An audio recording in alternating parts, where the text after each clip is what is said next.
오늘은 신명기 강의 33번째 시간입니다. 성도의 영적 싸움에 대한 말씀을 함께 나누도록 하겠습니다.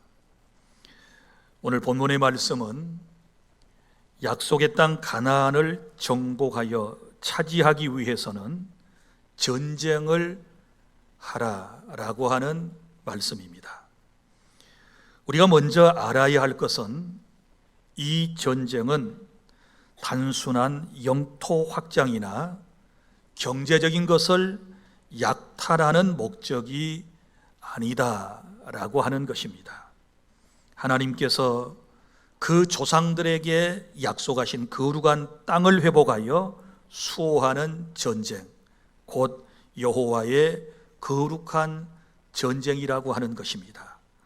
그러므로 하나님의 명령에 따라 그들은 전쟁을 수행해야만 했던 것입니다. 많은 사람들이 예수님의 가르침이심인 그 사랑과 이 구약에서 나오는 전쟁을 잘 이해를 하지 못하고 있습니다. 그러니까 구약에서 말하는 이 전쟁과 신약에서 예수님께서 말씀하시는 사랑과 용서의 관계를 어떻게 이해해야 하는지에 대하여 많은 사람들이 잘 모르고 있는 것입니다. 오늘 저와 여러분은 특별히 주신 본문의 말씀을 통해서 이러한 것들을 우리의 삶에 어떻게 적용해야 하는지를 알아보는 것은 매우 중요한 것입니다. 사랑하는 여러분, 오늘 설교의 결론부터 여러분들에게 말씀을 드리자면 이스라엘은 가나안 땅을 차지하기 위하여 그들은 전쟁을 했던 것이고, 오늘 저와 여러분들은 하나님의 백성으로 이 세상을 살아가면서 영적인 전쟁을 하고 있다라고 하는 것이고, 또한 그 싸움의 대상이 이스라엘 사람들에게 있어서는 가나안의 7족속이었지만 오늘 저와 여러분이 싸워야 할 대상은 바로 우리의 죄이고, 그리고 우리의 육체의 삶이고, 또한 마귀와 그리고 세상과 악인들과 싸워야 할 싸움이다 라고 하는 것을 여러분이 먼저 꼭 알아두셔야 할 필요가 있는 것입니다. 왜냐하면 싸움의 대상을 바로 알지 못하게 되면 우리가 이 성경을 통하여 오히려 하나님의 뜻을 오해할 수도 있기 때문에 구약에서 말하는 싸움의 대상, 그리고 오늘날 저와 여러분에게 영적 전쟁을 한다라고 할 때 그 싸움의 대상이 누구인지를 분명히 하고 살아가는 것은 너무너무 중요한 일인 것입니다.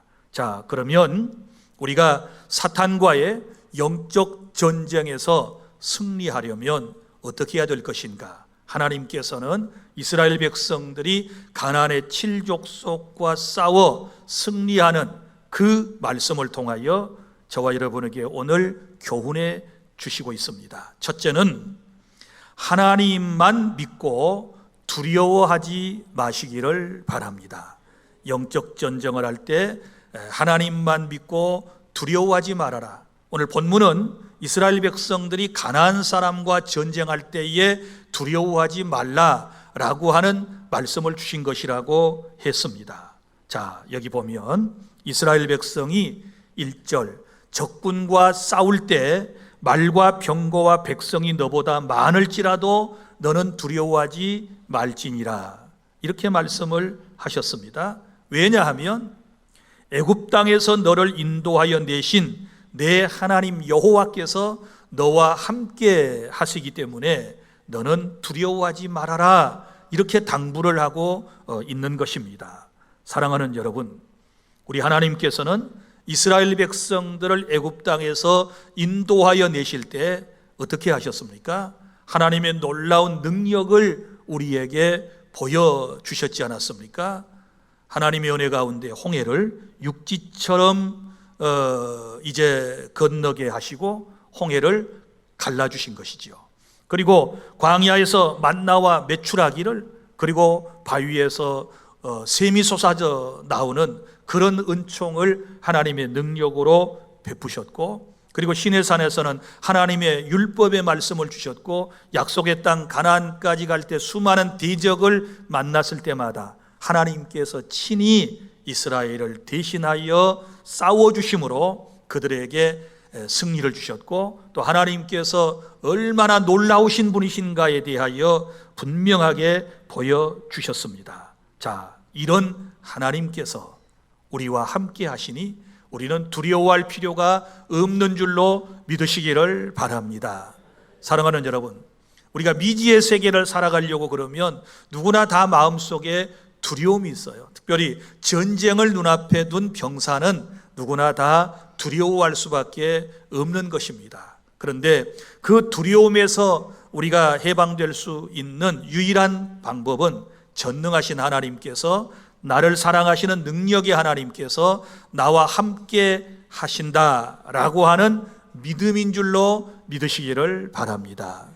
사랑하는 여러분, 생각해 보십시오. 하나님께서 이 험한 세상 여기까지 살아오는 동안 여러분과 저와 함께 이제 해 주셨기 때문에 우리가 오늘 이 자리를 맡고 있는 것이고 하나님께 예배하고 있다는 사실을 믿으시기를 바랍니다.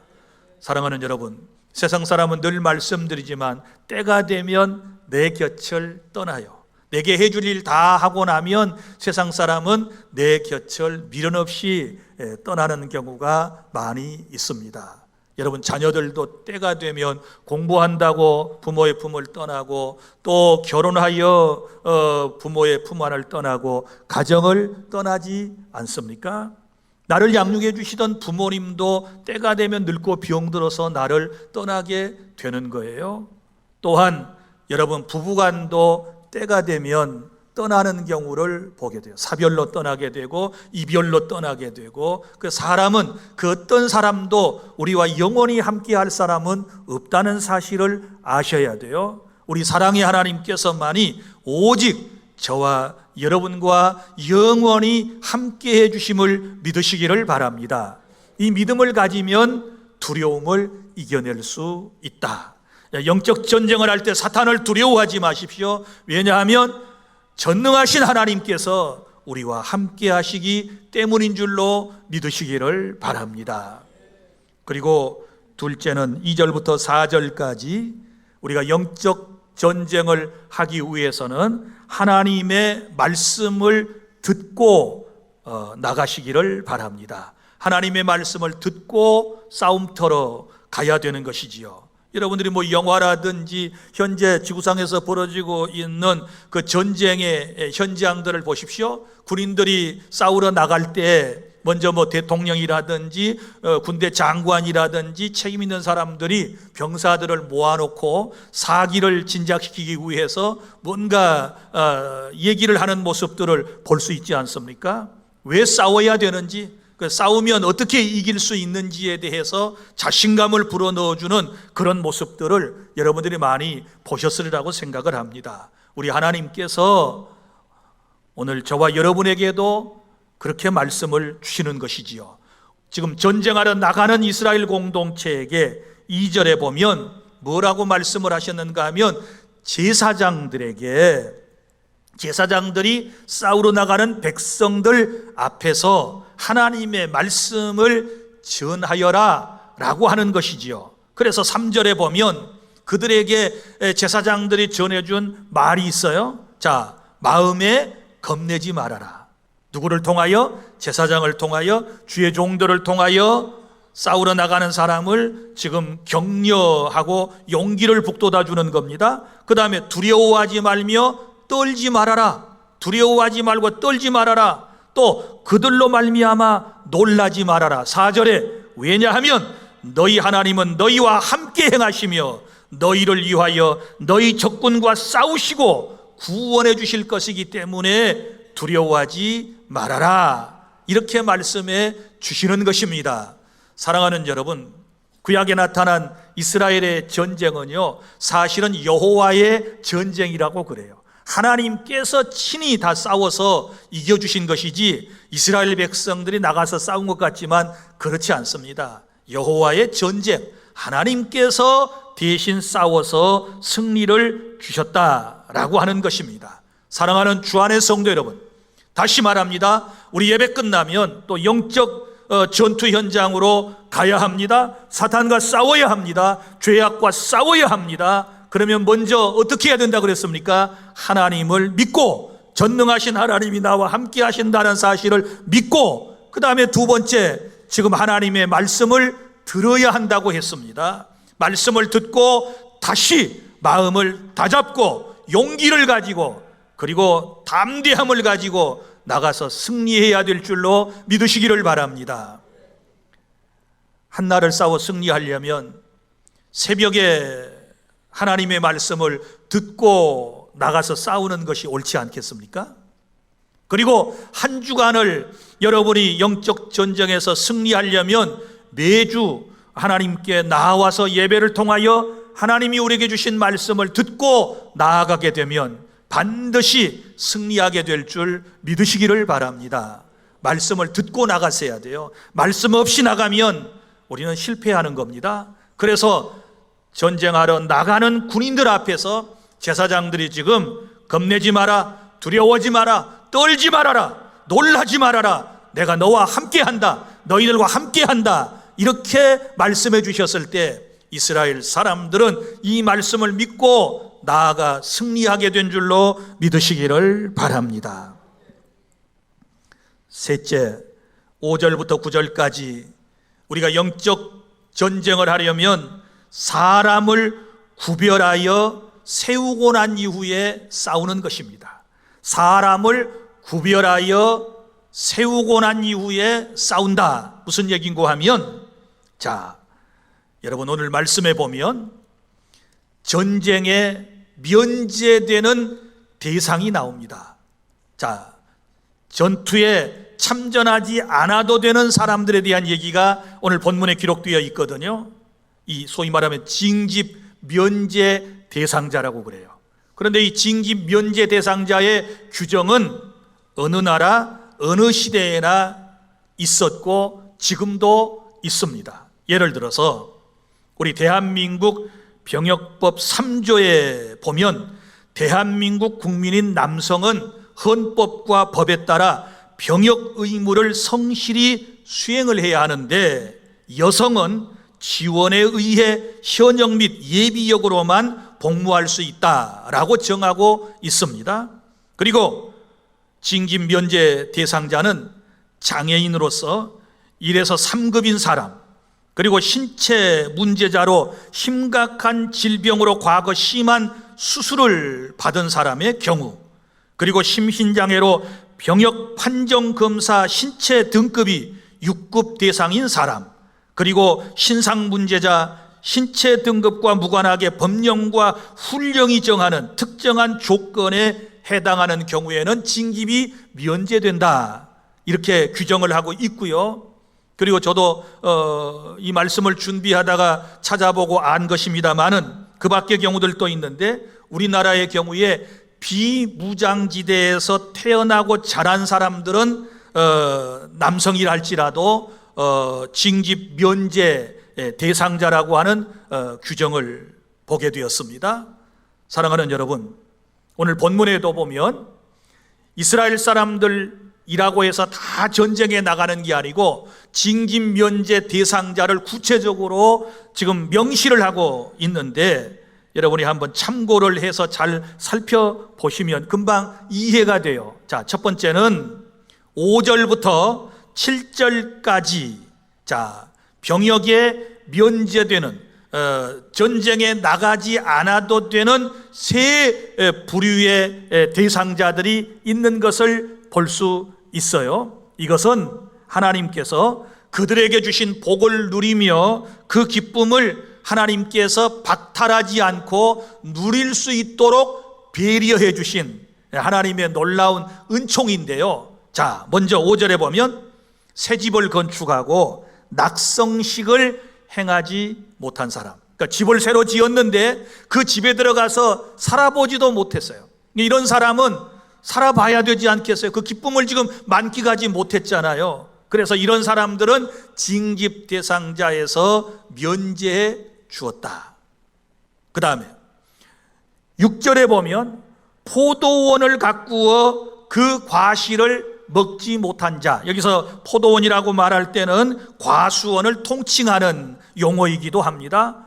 포도, 또 그 다음에 감람나무, 올리브 이런 것들 다 재배를 하는 것이지요. 그런데 여러분, 이스라엘 법에 이런 사실이 있다는 걸 아십니까? 자, 과수 농사를 하잖아요. 그러면 보통 한 3년 정도 지나야 열매를 따요. 4년째 되는 날 첫 열매를 따면 그 열매는 하나님께 바치도록 되어 있어요. 그러니까 자기가 못 먹는 거예요. 그리고 5년째 되는 해에야 자기가 먹을 수 있어요. 그러니까 무슨 얘기인가 하면, 과수 농사를 해놓고 그것을 아직 한 번도 먹어보지 못한 자라고 말씀을 했으니, 열심히 수고하고 노력했는데 그 열매도 아직 따먹기 전에 전쟁터에 나가 죽어버리면 그 무슨 소용이 있냐 그 말이에요. 그러니까 그런 사람도 면제해 주어라 라고 하는 말이고, 그 다음에 또 7절에 보면 이런 경우에요. 자, 약혼을 하고 아직 결혼을 못했어요. 그러면 이 사람도 이제 면제 대상인데, 만약에 약혼한 상태에서 전쟁에 나갔는데 가서 전사해버리면 그 여자는 누구의 여자가 되겠느냐? 고로 그 사람도 면제해 주어라 라고 말씀을 하고 있거든요. 자, 이것은 무엇을 의미할까요? 바로 하나님의 사랑, 하나님의 놀라운 은총임을 여러분이 믿으시기를 바랍니다. 하나님이 주신 복을 누려라. 그리고 그 기쁨을 나도 박탈하기를 원하지 않는다. 그런 사람들은 국가에서도 면제해주고 기쁨을 누릴 수 있도록 하여라 라고 하는 하나님의 놀라운 사랑의 배려라고 하는 사실을 여러분이 이해하시기를 바랍니다. 그 다음에 이제 두 번째 부류의 사람이 있어요. 자, 이 사람도 이제 징집 대상에서 면제를 해주는데 8절에 보면 아주 상세하게 기록되어 있습니다. 책임자들은 또 백성에게 말하여 이르기를, 두려워서 마음이 허약한 자가 있느냐? 그는 집으로 돌아갈지니 그의 형제들의 마음도 그의 마음과 같이 낙심될까 하노라 하고. 자, 여기 보면 마음이 허약한 자, 겁쟁이들. 자, 이런 사람을 만약에 군대에 데리고 가서 전쟁을 하게 되면 다른 사람도 뭐예요? 이제 사기가 떨어뜨려지게 되는 거예요. 그래서 그런 사람들은 빼고 제외시키고, 그리고 난 다음에 이제 나가서 싸워라 이렇게 말씀을 하고 있는 것을 볼 수 있어요. 그러면 보십시오. 여러분, 우리 주위에는 이처럼 각각의 사정이 있는 사람들이 있는 거예요. 그러니까 모든 사람을 다 나처럼만 생각하고 평가하고 말하는 것은 옳지 않은 거예요. 하나님의 시각이 있고 또 사람 나름대로의 사정이 다 있는데, 우리 하나님께서는 그것을 다 살피시고 우리에게 말씀을 해 주셨다라고 하는 것을 아셔야 돼요. 그리고 난 다음에 보세요. 이제 여기 사람을 이제 구분을 하고 난 다음에 9절에 보면 드디어 군대의 지휘관을 세워요. 백성에게 이르기를, 마친 후에 군대의 지휘관들을 세워 무리를 거느리게 할지니라. 이제 조직을 하는 겁니다. 자, 그러면 다시 이 본문을 다시 살펴보면 세 부류의 사람으로 나눴어요. 자, 첫 번째는 싸울 수 있는 사람, 나가서 싸워야 할 사람. 그 다음에 두 번째는 면제되는 사람, 면제시켜주는 사람. 그 다음에 세 번째는 지휘관이 되어서 군인을 통솔할 사람. 이렇게 세워지는 것을 볼 수 있습니다. 자, 여러분 보십시오. 우리는 여기서 한 가지 지혜를 가져야 되는데, 깨달아야 되는데, 자, 우리 모두는 각자 우리에게 주어진 여러 가지 역할과 사명에 따라서 성실하게 책임을 감당해야지 불평하면 안 된다. 불평하면 안 돼요. 자, 보세요. 교회 안에서도 마찬가지예요. 일하는 사람이 있어요. 그렇죠? 일을 꼭 해야 할 사람이 있어요. 또 지휘관처럼 지휘를 해야 할 사람이 있어요. 그런데 어떤 사람은 면제되는 사람도 있을 수 있어요. 그건 하나님이 정하시는 거예요. 자, 면제시킬 사람 다 자기 사정이 있다고 성경은 말씀을 하지 않습니까? 그래서 자, 왜 나처럼 저 사람 일하지 않아요? 왜 저 사람 나처럼 청소하지 않아요? 나처럼 왜 교회에서 헌신하고 봉사하지 않아요? 이렇게 투덜거리고 짜증내면 안 되는 거예요. 내게 맡겨주신 사명 잘 감당하면 되는 것이고, 면제를 받고 여기 싸움터에 나가지 않는 집을 새로 건축한 사람, 포도원 농사를 한 사람, 약혼하서 아직 결혼을 못하여 못 간 사람은 그 하나님 앞에 감사해야 되는 거예요. 하나님이 제외시켜 주셨으니까 감사해야지요. 그 사람은 감사하고, 또 그리고 열심히 일할 사람은 뭐예요? 하나님이 일할 수 있도록 내게 놀라운 은총을 베풀어 주셨으니 기쁨으로 헌신하고 감사하면 하나님께서 영적 전쟁에서 승리를 허락해 주실 줄로 믿으시기를 바랍니다. 그래서 불평하지 말고 자신의 역할과 책임을 잘 감당해야 한다라고 하는 말씀을 우리가 봤습니다. 그 다음에 넷째로 영적 전쟁의 원칙을 지키셔야 돼요. 싸울 때도 원칙이 있어요. 그렇지 않습니까? 민간인들에게는 폭격을 해서는 안 돼요. 병원을 폭격해서는 안 돼요. 어린이들이 수용되어 있는 그런 시설을 현대 전쟁에서도 폭격하면 안 돼요. 전쟁은 군인들끼리 하는 겁니다. 군인들끼리 하는 거예요. 자, 보십시오. 그런데 이거 현대에도 이러는데 이스라엘 사람들이 전쟁을 할 때도 오늘 몇 가지 예를 말씀을 해주셨거든요. 먼저 10절부터 14절까지 말씀은 이런 내용이에요. 자, 가나안 땅이 있어요. 그러면 그 가나안 땅 안에는 7 족속이 살고 있었고, 그 7 족속의 이름이 본문에 지금 기록되어 있습니다. 그런데 그러니까 가나안 밖에 거주하고 있는 다른 민족이 있다 그 말이죠. 가나안의 7족속이 아닌 떨어져 있는 민족이다. 본문은 지금 10절부터 14절에 그렇게 말씀을 하고 있거든요. 그럼 이 사람들에게는 이스라엘 사람들이 가나안 땅에 쳐들어갔을 때 어떻게 해야 되느냐? 먼저 10절에 보면 공격하기 전에 뭘 먼저 하라고 그랬나요? 그 성읍에 먼저 화평을 선언하라. 자, 공격하기 전에 먼저 평화를 선언하라, 조약을 맺어라 라고 하는 말입니다.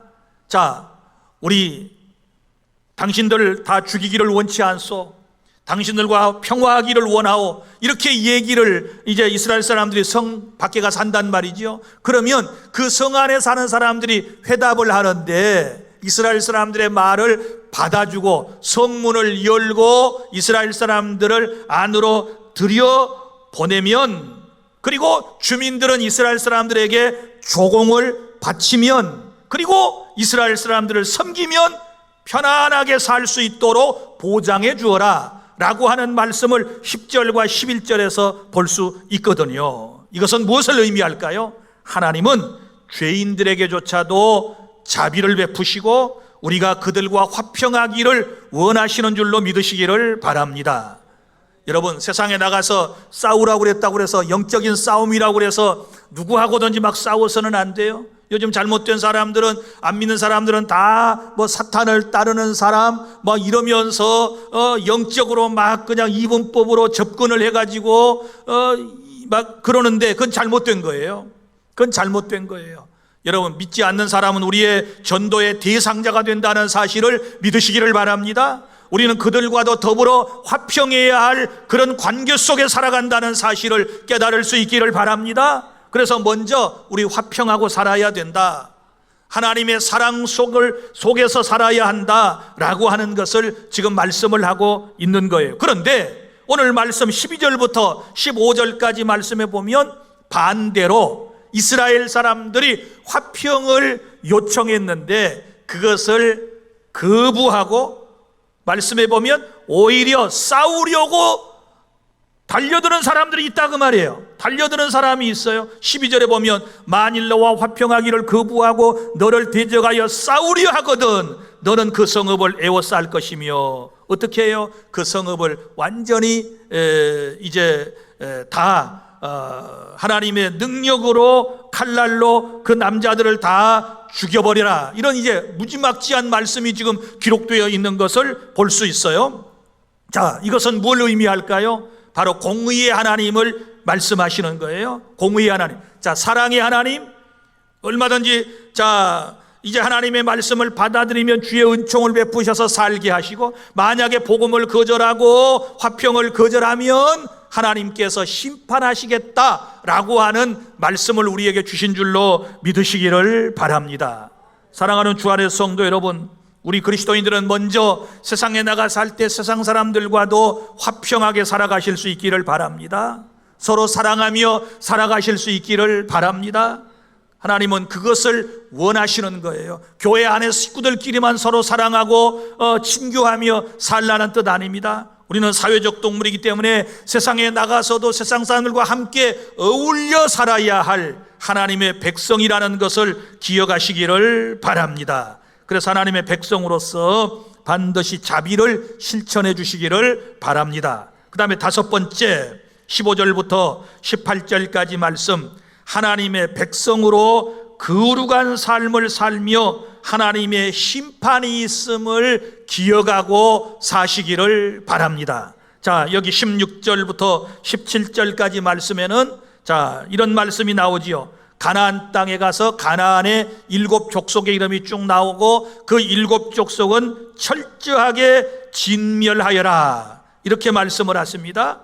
철저하게 진멸하여라. 16절, 오직 내 하나님 여호와께서 내게 기업으로 주시는 이 민족들의 성읍에서는 호흡이 있는 자를 하나도 살리지 말지니. 그리고는 그 민족 7 민족이 나와요. 자, 그러면 왜 이들을 하나님께서 철저히 멸하라고 말씀을 하셨을까? 오늘 설교를 잘 들으셔야 돼요. 잘 들으셔야 돼요. 이 본문의 말씀을 지금 이해를 못하면 여러분들이 성경 많은 곳에서 의문점이 생기고 맥히게 돼요. 자, 왜 하나님께서 저 가나안 땅을 심판하시고 이스라엘 사람들에게 약속의 땅으로 주셨는가? 이걸 이해를 해야 돼요.